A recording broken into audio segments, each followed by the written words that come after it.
ಮೊದಲನೇದಾಗಿ ನಮ್ಮ ಪ್ರತ್ಯೇಕ ಜಿಲ್ಲೆಯ ಹೋರಾಟ ದಿನದಿನಕ್ಕೂ ಕೂಡ ಹೆಚ್ಚಿನ ಕಾವನ್ನು ಪಡೆಯುತ್ತಿದೆ. ನಾವು ಈಗಾಗಲೇ ದೊಡ್ಡದಾದಂತಹ ಮೆರವಣಿಗೆಯನ್ನು ಮತ್ತು ಅದಕ್ಕೆ ಮುಂಚೆ ಪೂರ್ವಭಾವಿ ಸಭೆಯನ್ನು ಮತ್ತು ಎಲ್ಲ ಪಂಚಾಯತ್ ಮಟ್ಟದಲ್ಲಿ ಹೋಗಿ ಜನರನ್ನು ವಿಶ್ವಾಸಕ್ಕೆ ತೆಗೆದುಕೊಳ್ಳುವಂಥ ಕೆಲಸವನ್ನು ಮಾಡಿದ್ದೇವೆ. ಅದರ ಮುಂದಿನ ಭಾಗವಾಗಿ ಈ 16ನೇ ತಾರೀಕಿನ ದಿವಸ ಬೆಳಗಾವಿಯ ಸುವರ್ಣಸೌಧದಲ್ಲಿ ನಮಗೆ ಹೋರಾಟವನ್ನು ಮಾಡಲಿಕ್ಕೆ ಅವಕಾಶ ಸಿಕ್ಕಿದೆ. ಅದಕ್ಕೆ ನಾವು ಸಾವಿರಾರು ಸಂಖ್ಯೆಯಲ್ಲಿ ಹೋಗುವಂಥದ್ದು ಅನಿವಾರ್ಯ ಆಗಿದೆ. ನಮ್ಮ ಶಕ್ತಿಯನ್ನು ತೋರಿಸಿದರೆ ಮಾತ್ರ ಜನಪ್ರತಿನಿಧಿಗಳು ಈ ವಿಷಯವನ್ನು ಅಲ್ಲಿ ಧ್ವನಿ ಎತ್ತುವಂಥ ಕೆಲಸವನ್ನು ಮಾಡುತ್ತಾರೆ. ಮತ್ತು ನಮಗೆ ಪ್ರತ್ಯೇಕ ಜಿಲ್ಲೆಯ ಸ್ಥಾನಮಾನ ಮತ್ತು ಪ್ರತ್ಯೇಕವಾದಂತಹ ಮೆಡಿಕಲ್ ಕಾಲೇಜು, ಇಂಜಿನಿಯರಿಂಗ್ ಕಾಲೇಜು ಎಲ್ಲ ಸೌಲಭ್ಯ ಕೂಡ ಸಿಗತ್ತೆ. ದಯವಿಟ್ಟು ಸಾರ್ವಜನಿಕರಿಗೆ ಮನವಿ ಮಾಡಿಕೊಳ್ಳೋದೇನೆಂತಂದರೆ, ಸೋಮವಾರ ದಿವಸ ಬೆಳಗ್ಗೆ 9 ಗಂಟೆಗೆ ಬೆಳಗಾವಿಯ ಸುವರ್ಣಸೌಧದ ಮುಂದೆ ಬಂದು ನಮಗೆ ಫೋನ್ ಮಾಡಿದ್ರೆ ನಮ್ಮ ಯಾವ ಹೋರಾಟದ ಸಂಖ್ಯೆ ಕೊಟ್ಟಿರ್ತಾರೆ, ಹೋರಾಟದ ಜಾಗದ ಸಂಖ್ಯೆ ಕೊಟ್ಟಿರ್ತಾರೆ, ಆ ಸಂಖ್ಯೆ ನಿಮ್ಗೆ ತಿಳಿಸ್ತೇವೆ ನಾವು. ಅದು ನಮ್ಮ ಒಟ್ಟಿಗೆ ಬಂದು ಕುಳಿತುಕೊಂಡು ಹೋರಾಟದೆಲ್ಲರೂ ಕೂಡ ಭಾಗಿಯಾಗಬೇಕು ಅಂತ ಹೇಳಿ ನಾವು ಎಲ್ಲರೂ ಕೂಡ ಕೇಳ್ಕೊಳ್ತಾ ಇದ್ದೇವೆ. ಮತ್ತು ನಾವು ಈ ಸಂದರ್ಭದಲ್ಲಿ ಸನ್ಮಾನ್ಯ ನಮ್ಮ ಜನಪ್ರಿಯ ಶಾಸಕರಾದಂತಹ ಭೀಮಣ್ಣ ನಾಯಕರವರಲ್ಲಿ ಮನವಿಯನ್ನು ಮಾಡಿದ್ದೇವೆ. ತಾವು ನಮ್ಮ ಪರವಾಗಿ, ನಮ್ಮ ಜಿಲ್ಲೆಯ ಪರವಾಗಿ ಧ್ವನಿಯನ್ನು ಎತ್ತಬೇಕು ವಿಧಾನಸಭೆಯಲ್ಲಿ ಅಂತ ಹೇಳಿದ್ದೇವೆ. ಅವರು ಧ್ವನಿಯನ್ನು ಎತ್ತೇವೆ ಎಂಬಂತಹ ವಿಷಯ ಹೇಳಿದರು. ಇತ್ತೀಚೆಗೆ ಕಂದಾಯ ಸಚಿವರು ಒಂದು ವಿಷಯವನ್ನು ಮೆನ್ಷನ್ ಮಾಡಿದ್ದಾರೆ. ಪ್ರತ್ಯೇಕ ಜಿಲ್ಲೆಯನ್ನು ಮಾಡುವಂಥದ್ದಾದರೆ ಅದು ಸೆಂಟ್ರಲ್ ಗೌರ್ಮೆಂಟಲ್ಲಿ ಮಾಡಬೇಕು, ತಾಲೂಕು ಗೌರ್ಮೆಂಟ್ ಜಿಲ್ಲೆ ರಾಜ್ಯ ಸರ್ಕಾರದ ವಿರುದ್ಧ ಪಾತ್ರ ಇಲ್ಲ ಅಂತ ಹೇಳಿದ್ದಾರೆ. ಅದು ನಾನು ಕೂಡ ಕೆಲವಷ್ಟು ಡಾಕ್ಯುಮೆಂಟ್ ಪರಿಶೀಲನೆ ಮಾಡೋದಾಗಿ ಇತ್ತೀಚೆಗೆ ಉತ್ತರ ಪ್ರದೇಶ ರಾಜ್ಯ ಯೋಗಿ ಆದಿತ್ಯನಾಥ್ ಅವರು ಮಹಾಕುಂಭಮೇಳ ಅನ್ನುವಂಥದ್ದನ್ನು ಪ್ರತ್ಯೇಕ ಜಿಲ್ಲೆಯನ್ನು 2ನೇ ತಾರೀಕು ಡಿಸೆಂಬರ್ 2ನೇ ತಾರೀಕು 2024ನೇ ತಾರೀಕಿನ ದಿವಸ ಘೋಷಣೆ ಮಾಡಿರೋದು ಕಂಡು ಬರ್ತಾ ಇದೆ. ಹಾಗೆ ಹಲವಾರು ಸರ್ಕ್ಯುಲರ್ನ ಪರಿಶೀಲನೆ ಮಾಡಿದಾಗ ಜಿಲ್ಲೆಯನ್ನು ಮಾಡೋದಕ್ಕೆ ಕೇಂದ್ರದ ಯಾವುದೇ ರೀತಿಯ ಪರ್ಮಿಷನ್ ಬೇಕು ಅಂತಿಲ್ಲ. ಆದರೆ ರಾಜ್ಯ ಸರ್ಕಾರ ಇದನ್ನು ಅವರ ಮೊದಲನೇದಾಗಿ ನಮ್ಮ ಪ್ರತ್ಯೇಕ ಜಿಲ್ಲೆಯ ಹೋರಾಟ ದಿನದಿನಕ್ಕೂ ಕೂಡ ಹೆಚ್ಚಿನ ಕಾವನ್ನು ಪಡೆಯುತ್ತಿದೆ.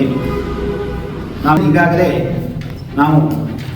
ದೊಡ್ಡದಾದಂತಹ ಮೆರವಣಿಗೆಯನ್ನು ಮತ್ತು ಅದಕ್ಕೆ ಮುಂಚೆ ಪೂರ್ವಭಾವಿ ಸಭೆಯನ್ನು ಮತ್ತು ಎಲ್ಲ ಪಂಚಾಯತ್ ಮಟ್ಟದಲ್ಲಿ ಹೋಗಿ ಜನರನ್ನು ವಿಶ್ವಾಸಕ್ಕೆ ತೆಗೆದುಕೊಳ್ಳುವಂಥ ಕೆಲಸವನ್ನು ಮಾಡಿದ್ದೇವೆ. ಅದರ ಮುಂದಿನ ಭಾಗವಾಗಿ ಈ 16ನೇ ತಾರೀಕಿನ ದಿವಸ ಬೆಳಗಾವಿಯ ಸುವರ್ಣಸೌಧದಲ್ಲಿ ನಮಗೆ ಹೋರಾಟವನ್ನು ಮಾಡಲಿಕ್ಕೆ ಅವಕಾಶ ಸಿಕ್ಕಿದೆ.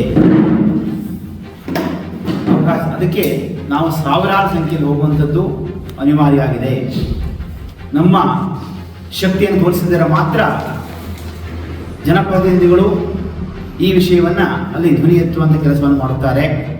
ಮತ್ತು ನಮಗೆ ಪ್ರತ್ಯೇಕ ಜಿಲ್ಲೆಯ ಸ್ಥಾನಮಾನ ಮತ್ತು ಪ್ರತ್ಯೇಕವಾದಂತಹ ಮೆಡಿಕಲ್ ಕಾಲೇಜು, ಇಂಜಿನಿಯರಿಂಗ್ ಕಾಲೇಜು ಎಲ್ಲ ಸೌಲಭ್ಯ ಕೂಡ ಸಿಗತ್ತೆ.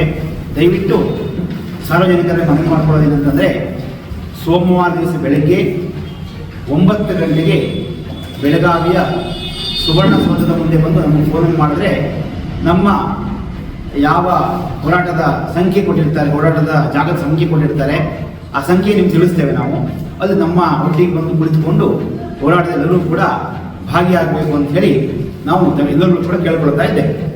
ಮತ್ತು ನಾವು ಈ ಸಂದರ್ಭದಲ್ಲಿ ಸನ್ಮಾನ್ಯ ನಮ್ಮ ಜನಪ್ರಿಯ ಶಾಸಕರಾದಂತಹ ಭೀಮಣ್ಣ ನಾಯಕರವರಲ್ಲಿ ಮನವಿಯನ್ನು ಮಾಡಿದ್ದೇವೆ. ತಾವು ನಮ್ಮ ಪರವಾಗಿ, ನಮ್ಮ ಜಿಲ್ಲೆಯ ಪರವಾಗಿ ಧ್ವನಿಯನ್ನು ಎತ್ತಬೇಕು ವಿಧಾನಸಭೆಯಲ್ಲಿ ಅಂತ ಹೇಳಿದ್ದೇವೆ. ಅವರು ಧ್ವನಿಯನ್ನು ಎತ್ತೇವೆ ಎಂಬಂತಹ ವಿಷಯ ಹೇಳಿದರು. ಇತ್ತೀಚೆಗೆ ಕಂದಾಯ ಸಚಿವರು ಒಂದು ವಿಷಯವನ್ನು ಮೆನ್ಷನ್ ಮಾಡಿದ್ದಾರೆ. ಪ್ರತ್ಯೇಕ ಜಿಲ್ಲೆಯನ್ನು ಮಾಡುವಂಥದ್ದಾದರೆ ಅದು ಸೆಂಟ್ರಲ್ ಗೌರ್ಮೆಂಟಲ್ಲಿ ಮಾಡಬೇಕು, ತಾಲೂಕು ಗೌರ್ಮೆಂಟ್ ಜಿಲ್ಲೆ ರಾಜ್ಯ ಸರ್ಕಾರದ ವಿರುದ್ಧ ಪಾತ್ರ ಇಲ್ಲ ಅಂತ ಹೇಳಿದ್ದಾರೆ. ಅದು ನಾನು ಕೂಡ ಕೆಲವಷ್ಟು ಡಾಕ್ಯುಮೆಂಟ್ ಪರಿಶೀಲನೆ ಮಾಡೋದಾಗಿ ಇತ್ತೀಚೆಗೆ ಉತ್ತರ ಪ್ರದೇಶ ರಾಜ್ಯ ಯೋಗಿ ಆದಿತ್ಯನಾಥ್ ಅವರು ಮಹಾಕುಂಭಮೇಳ ಅನ್ನುವಂಥದ್ದನ್ನು ಪ್ರತ್ಯೇಕ ಜಿಲ್ಲೆಯನ್ನು 2ನೇ ತಾರೀಕು ಡಿಸೆಂಬರ್ 2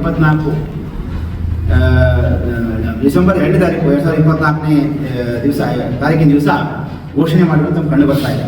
ಹಾಗೆ ಹಲವಾರು ಸರ್ಕ್ಯುಲರ್ನ ಪರಿಶೀಲನೆ ಮಾಡಿದಾಗ ಜಿಲ್ಲೆಯನ್ನು ಮಾಡೋದಕ್ಕೆ ಕೇಂದ್ರದ ಯಾವುದೇ ರೀತಿಯ ಪರ್ಮಿಷನ್ ಬೇಕು ಅಂತಿಲ್ಲ. ಆದರೆ ರಾಜ್ಯ ಸರ್ಕಾರ ಇದನ್ನು ಅವರ ವಿಧಾನಸಭೆಯಲ್ಲಿ ಧ್ವನಿಯನ್ನು ಎತ್ತಬೇಕು. ಹಾಗೆ ಸನ್ಮಾನ್ಯ ಶಿವರಾಮ್ ಹೆಬ್ಬಾರ್ ಅವರನ್ನು ಕೂಡ ನಾವು ಕೇಳ್ಕೊಳ್ತಾ ಇದ್ದೇವೆ.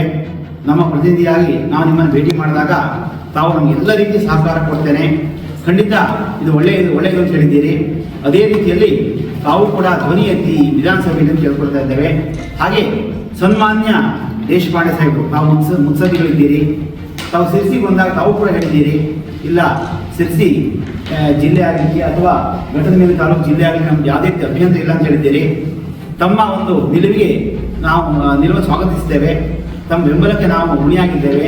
ತಾವು ಘಟದ ಮೇಲಿನ ಶಾಸಕರಾದಂತಹ ದೇಶಪಾಂಡೆ ಸಾಹೇಬರಿರ್ಬೋದು, ಹೆಬ್ಬಾರ್ ಸಾಹೇಬರಿರ್ಬೋದು, ಭೀಮಣ್ಣ ನಾಯಕರಿರ್ಬೋದು, ಎಲ್ಲರೂ ಕೂಡ ವಿಧಾನಸಭೆಯಲ್ಲಿ ನಮ್ಮ ಪರವಾಗಿ ಧ್ವನಿ ಎತ್ತಬೇಕು ಅಂತ ಹೇಳಿ ನಾವು ಕೇಳ್ಕೊಳ್ತಾ ಇದ್ದೇವೆ. ಹಾಗೆ ನಾವು ಅವತ್ತಿನ ದಿವಸ 14ನೇ ತಾರೀಕಲ್ಲಿ ಬಂದಾಗ ನಮ್ಮೊಟ್ಟಿಗೆ ತಾವು ಬಂದು ಬೆಂಬಲ ಕೊಡಬೇಕು ಅಂತ ಹೇಳಿ ತಮ್ಮ ಕೇಳ್ಕೊಳ್ತಾ ಇದ್ದೇವೆ. ಹಾಗೆ ಶಾಂತಾರಾಮ್ ಸಿದ್ದಿ ಅವರನ್ನು ಕೂಡ ನಾವು ಈಗಾಗಲೇ ಭೇಟಿ ಮಾಡಿದ್ದೇವೆ. ಅವರು ಕೂಡ ಖಂಡಿತವಾಗಿ ನಾನು ಧ್ವನಿ ಎತ್ತೇನೆ ಅಂತ ಹೇಳಿ ವಿಧಾನಸಭೆ ಹೇಳಿದ್ದಾರೆ. ಆ ನಂತರದಲ್ಲಿ ನಾವು ದಿನಕರ್ ಶೆಟ್ಟಿ ಅವರನ್ನು ಕೂಡ ಸಂಪರ್ಕ ಮಾಡ್ತೇವೆ ಈಗ ಒಂದು ವಾರ ಟೈಮಲ್ಲಿ, ಮತ್ತು ಮಂಕಾಳ ವೈದ್ಯರನ್ನು ಕೂಡ ನಾವು ಸಂಪರ್ಕ ಮಾಡುವಂಥ ಕೆಲಸ ಮಾಡ್ತೇವೆ. ಅವರಿಗೂ ಕೂಡ ಮನವಿ ಕೊಡುವ ಕೆಲಸವನ್ನು ಮಾಡ್ತೇವೆ. ಅವರನ್ನು ಕೂಡ ಕೇಳ್ಕೊಳ್ತೇವೆ, ನಮ್ಮ ಪರವಾಗಿ ಧ್ವನಿ ಎತ್ತಿ ಬೆಂಬಲ ಕೊಡಿ ಅಂತೇಳಿ. ಹಾಗೆ ನಾವು ಪ್ರತಿಯೊಬ್ಬ ಜನಪ್ರತಿನಿಧಿಯನ್ನು ಕೂಡ ಪ್ರತ್ಯೇಕ ಸಂಪರ್ಕ ಮಾಡಿ ಅವರ ಮೇಲೆ ಒತ್ತಡ ಹಾಕುವಂಥದ್ದು ನಮ್ಮ ಗುರಿ ಸಾಧನೆ ಮಾಡುವಂಥ ಕೆಲಸವನ್ನು ಮಾಡ್ಕೊಳ್ತೇವೆ. ಇದು ಒಂದು ವಿಧಾನ. ಅಂದರೆ ಎರಡನೇ ವಿಶೇಷ ಅಂತಂದರೆ, ಇತ್ತೀಚೆಗೆ ಒಂದು ಆಘಾತಕಾರಿ ವಿಷಯ ನಮ್ಮ ಬೆಳಕಿಗೆ ಬಂದಿದೆ, ನಮ್ಮ ಗಮನಕ್ಕೆ ಬಂದಿದೆ. ಈ 2 ದಿವಸ ಹಿಂದೆ ಒಂದು ದಿನಪತ್ರಿಕೆಯಲ್ಲಿ ಶಿರಸಿಯ ಸರ್ಕಾರಿ ಆಸ್ಪತ್ರೆಯ ಹೈಟೆಕ್ ಕನಸು ಭಗ್ನ ಅನ್ನುವಂತಹ ವರದಿಯನ್ನು ಮಾಡಿದ್ದಾರೆ. ಈ ವರದಿಯ ಸಾರಾಂಶ ಇಷ್ಟೇ: ಹಿಂದೆ ಸನ್ಮಾನ್ಯ ಶಾಸಕರು ಮತ್ತು ಮಾಜಿ ಸಭಾಧ್ಯಕ್ಷರಾದಂತಹ ವಿಶ್ವೇಶ್ವರ ಕಾಗೇರಿಯವರ ಅವಿರತ ಪ್ರಯತ್ನದಿಂದಾಗಿ ಶಿರಸಿಯಲ್ಲಿ 250 ಹಾಸಿಗೆಯ ಹೈಟೆಕ್ ಆಸ್ಪತ್ರೆ ಘೋಷಣೆ ಆಗಿತ್ತು. ಅದಕ್ಕೆ ಕಾಲಕ್ಕೆಲ್ಲವೂ ಕೂಡ ಹಣವೂ ಕೂಡ ಬಿಡುಗಡೆ ಆಗ್ತಾ ಇತ್ತು. ಅದು ಇತ್ತೀಚಿನ ದಿವಸ ಕಟ್ಟಡಕ್ಕೂ ಕೂಡ ಕೆಲವಷ್ಟು ಹಣ ಬಿಡುಗಡೆ ಆಗಿಲ್ಲ ಅನ್ನುವಂಥ ಮಾಹಿತಿ ಕೂಡ ಇದೆ. ಈಗ ಎಕ್ವಿಪ್ಮೆಂಟ್ ಪರ್ಚೇಸ್ ಮಾಡಿದ್ದಾಗಿ 34 ಕೋಟಿಯ ಇವರೇನು ಎಸ್ಟಿಮೇಷನ್ ಕಳಿಸಿದ್ರು, ಆ ಎಸ್ಟಿಮೇಷನ್ನ ಅವರು ರಿಜೆಕ್ಟ್ ಮಾಡಿ ಆರೋಗ್ಯ ಇಲಾಖೆ ವಿಧಾನಸಭೆಯಲ್ಲಿ ಧ್ವನಿಯನ್ನು ಎತ್ತಬೇಕು. ಹಾಗೆ ಸನ್ಮಾನ್ಯ ಶಿವರಾಮ್ ಹೆಬ್ಬಾರ್ ಅವರನ್ನು ಕೂಡ ನಾವು ಕೇಳ್ಕೊಳ್ತಾ ಇದ್ದೇವೆ. ನಮ್ಮ ಪ್ರತಿನಿಧಿಯಾಗಿ ನಾವು ನಿಮ್ಮನ್ನು ಭೇಟಿ ಮಾಡಿದಾಗ ತಾವು ನಮಗೆ ಎಲ್ಲ ರೀತಿಯ ಸಹಕಾರ ಕೊಡ್ತೇನೆ, ಖಂಡಿತ ಇದು ಒಳ್ಳೆಯದು ಅಂತ ಹೇಳಿದ್ದೀರಿ. ಅದೇ ರೀತಿಯಲ್ಲಿ ತಾವು ಕೂಡ ಧ್ವನಿ ಎತ್ತಿ ವಿಧಾನಸಭೆಯಲ್ಲಿ ಕೇಳ್ಕೊಳ್ತಾ ಇದ್ದೇವೆ. ಹಾಗೆ ಸನ್ಮಾನ್ಯ ದೇಶಪಾಂಡೆ ಸಾಹೇಬರು, ತಾವು ಮುತ್ಸದ್ದಿಗಳಿದ್ದೀರಿ, ತಾವು ಸಿರ್ಸಿಗೆ ಬಂದಾಗ ತಾವು ಕೂಡ ಹೇಳಿದ್ದೀರಿ, ಇಲ್ಲ ಸಿರ್ಸಿ ಜಿಲ್ಲೆ ಆಗಲಿಕ್ಕೆ ಅಥವಾ ಘಟದ ಮೇಲೆ ತಾಲೂಕು ಜಿಲ್ಲೆ ಆಗಲಿಕ್ಕೆ ನಮ್ಗೆ ಯಾವುದೇ ಅಭ್ಯಂತರ ಇಲ್ಲ ಅಂತ ಹೇಳಿದ್ದೀರಿ. ತಮ್ಮ ಒಂದು ನಿಲುವನ್ನು ಸ್ವಾಗತಿಸ್ತೇವೆ, ತಮ್ಮ ಬೆಂಬಲಕ್ಕೆ ನಾವು ಋಣಿಯಾಗಿದ್ದೇವೆ. ತಾವು ಘಟದ ಮೇಲಿನ ಶಾಸಕರಾದಂತಹ ದೇಶಪಾಂಡೆ ಸಾಹೇಬರಿರ್ಬೋದು, ಹೆಬ್ಬಾರ್ ಸಾಹೇಬರಿರ್ಬೋದು, ಭೀಮಣ್ಣ ನಾಯಕರಿರ್ಬೋದು, ಎಲ್ಲರೂ ಕೂಡ ವಿಧಾನಸಭೆಯಲ್ಲಿ ನಮ್ಮ ಪರವಾಗಿ ಧ್ವನಿ ಎತ್ತಬೇಕು ಅಂತ ಹೇಳಿ ನಾವು ಕೇಳ್ಕೊಳ್ತಾ ಇದ್ದೇವೆ. ಹಾಗೆ ನಾವು ಅವತ್ತಿನ ದಿವಸ 14ನೇ ತಾರೀಕಲ್ಲಿ ಬಂದಾಗ ನಮ್ಮೊಟ್ಟಿಗೆ ತಾವು ಬಂದು ಬೆಂಬಲ ಕೊಡಬೇಕು ಅಂತ ಹೇಳಿ ತಮ್ಮ ಕೇಳ್ಕೊಳ್ತಾ ಇದ್ದೇವೆ. ಹಾಗೆ ಶಾಂತಾರಾಮ್ ಸಿದ್ದಿ ಅವರನ್ನು ಕೂಡ ನಾವು ಈಗಾಗಲೇ ಭೇಟಿ ಮಾಡಿದ್ದೇವೆ. ಅವರು ಕೂಡ ಖಂಡಿತವಾಗಿ ನಾನು ಧ್ವನಿ ಎತ್ತೇನೆ ಅಂತ ಹೇಳಿ ವಿಧಾನಸಭೆ ಹೇಳಿದ್ದಾರೆ. ಆ ನಂತರದಲ್ಲಿ ನಾವು ದಿನಕರ್ ಶೆಟ್ಟಿ ಅವರನ್ನು ಕೂಡ ಸಂಪರ್ಕ ಮಾಡ್ತೇವೆ ಈಗ ಒಂದು ವಾರ ಟೈಮಲ್ಲಿ, ಮತ್ತು ಮಂಕಾಳ ವೈದ್ಯರನ್ನು ಕೂಡ ನಾವು ಸಂಪರ್ಕ ಮಾಡುವಂಥ ಕೆಲಸ ಮಾಡ್ತೇವೆ. ಅವರಿಗೂ ಕೂಡ ಮನವಿ ಕೊಡುವ ಕೆಲಸವನ್ನು ಮಾಡ್ತೇವೆ.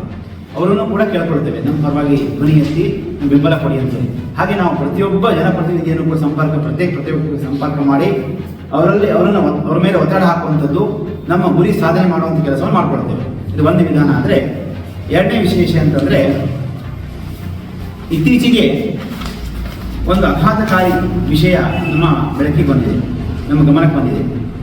ಈ 2 ದಿವಸ ಹಿಂದೆ ಒಂದು ದಿನಪತ್ರಿಕೆಯಲ್ಲಿ ಶಿರಸಿಯ ಸರ್ಕಾರಿ ಆಸ್ಪತ್ರೆಯ ಹೈಟೆಕ್ ಕನಸು ಭಗ್ನ ಅನ್ನುವಂತಹ ವರದಿಯನ್ನು ಮಾಡಿದ್ದಾರೆ.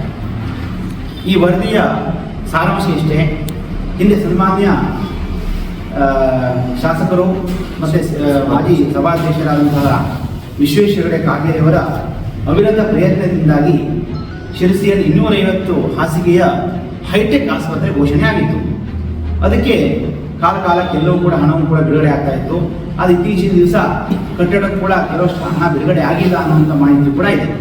ಈಗ ಎಕ್ವಿಪ್ಮೆಂಟ್ ಪರ್ಚೇಸ್ ಮಾಡಿದ್ದಾಗಿ 34 ಕೋಟಿಯ ಇವರೇನು ಎಸ್ಟಿಮೇಷನ್ ಕಳಿಸಿದ್ರು, ಆ ಎಸ್ಟಿಮೇಷನ್ನ ಅವರು ರಿಜೆಕ್ಟ್ ಮಾಡಿ ಆರೋಗ್ಯ ಇಲಾಖೆ